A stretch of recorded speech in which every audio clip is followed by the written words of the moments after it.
तुम्हाला अभ्यासायला कोणता विषय आहे? आंतरराष्ट्रीय. सुरुवात झाली राष्ट्र आणि देशपासून.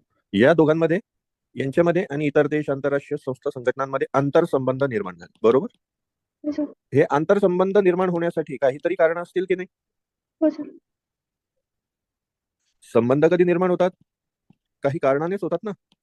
हो सर.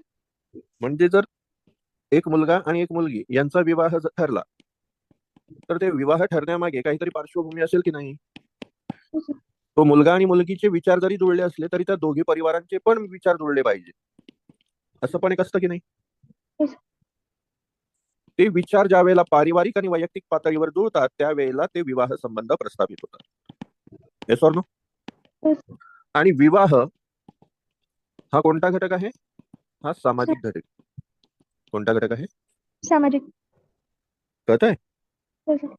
मग असे संबंध, रिलेशन्स, जर दोन देश किंवा देशांचे गट यांच्यामध्ये निर्माण होणार असतील किंवा होत असतील, तर त्या ठिकाणी काही कारण असतील की नाही? हो, कारण असतील. मग कोणती कारण असतील? व्यापाराची कारण असतील. Yes or no? हो सर.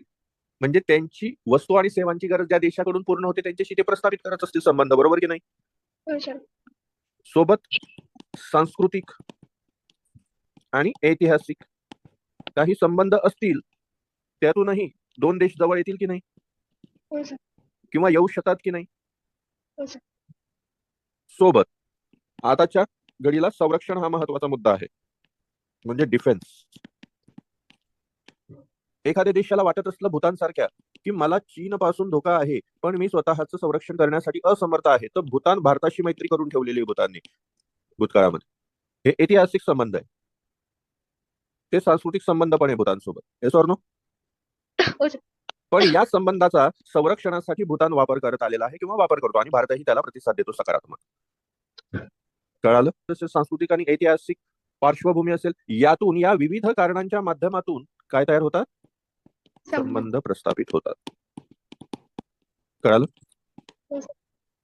त्याचप्रमाणे संकट किंवा आपत्ती ज्या वेळेला असते त्यावेळेला एकमेकांशी असणारे वाद विसरून मदत केली पाहिजे किंवा मदत केली जाते, यातूनही संबंध प्रस्थापित होतात. Yes or no? हो सर.